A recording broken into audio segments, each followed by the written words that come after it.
ছেলেটা যখন হয়েছিল হাসপাতালে, ঠিক আমার এইভাবে কান্না এসেছিল। আমার সন্তানটি 11 দিনের দিন তখন মারা যায়। তো আমার কাছে ওইরকম একটা ফিল হচ্ছে যে মধ্যবিত্ত চলচ্চিত্র আমার ওরকম একটা সন্তান, প্রথম সন্তান। তো আপনারা যদি আমার সাংবাদিক ভাইয়েরা, কৌশলী শিল্পী সবাই বলে ফেলেছে, মানে এগুলো কথা বললে রিপিট হয়ে যাবে। তো আমি শুধু এইটুকু বলবো, একজন নির্মাতা হিসাবে আমার দুটি কথা আছে। মধ্যবিত্ত চলচ্চিত্র আমার প্রথম নির্মাণ। তো আমার অনুভূতিটা হচ্ছে, আমার প্রথম সন্তান যখন হয়েছিল তখনকার যে অনুভূতি, আমি এখন ঠিক ওই অনুভূতিটাই ফিল করছি যে আমার ছবিটা এত চড়াই উত্তরের পরে আমার ছবিটা রিলিজ হতে যাচ্ছে। ঠিক আমার প্রথম ছেলেটা যখন হয়েছিল হাসপাতালে, ঠিক আমার এইভাবে কান্না এসেছিল। আমার সন্তানটি 11 দিনের দিন তখন মারা যায়। তো আমার কাছে ওইরকম একটা ফিল হচ্ছে যে মধ্যবিত্ত চলচ্চিত্র আমার ওরকম একটা সন্তান, প্রথম সন্তান।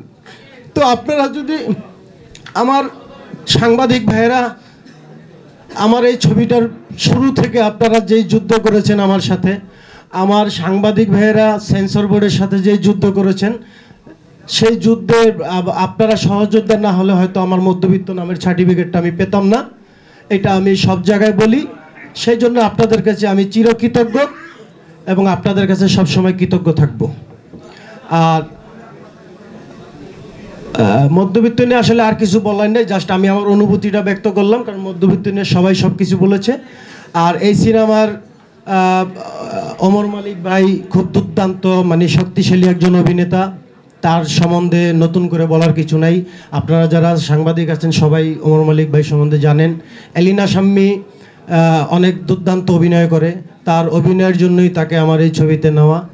আর শিশির সর্দার সম্বন্ধে তো আমাদের উপস্থাপক আর যে নীরব ভাই বলেই দিয়েছেন।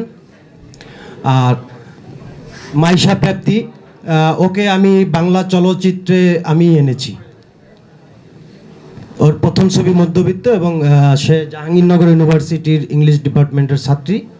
তো আমার গল্পের স্ট্রেংথ শুনে সে এক পায়ে রাজি হয়ে গেছে যে ভাই আমি এই ছবি করবো, আমি চলচ্চিত্র করব, আমি চলচ্চিত্রে কাজ করব, রাজি হয়ে গেছে। তো ইনশাল্লাহ আমরা খুব সুন্দরভাবে সকলের সহযোগিতায়, আমার টেকনিক্যাল টিম, আমার কলাকুশলী, আমার শিল্পী, সকলের সহযোগিতা আমি আজ এই পর্যন্ত আসতে পেরেছি। আগামী 3রা জানুয়ারি 2025 নতুন বছরের প্রথম সিনেমা মধ্যবিত্ত। আশা করি আপনাদের, আমার সাংবাদিক ভাইরা যেরকম আমাকে যুদ্ধ করে আমার সার্টিফিকেট এনে দিয়েছিলেন সেন্সর বোর্ড থেকে, আশা করি আপনারা সেই রকম একটা যুদ্ধ করে আবার বাংলা সিনেমার দর্শকদের হলমুখী করবেন মধ্যবিত্তর মাধ্যমে।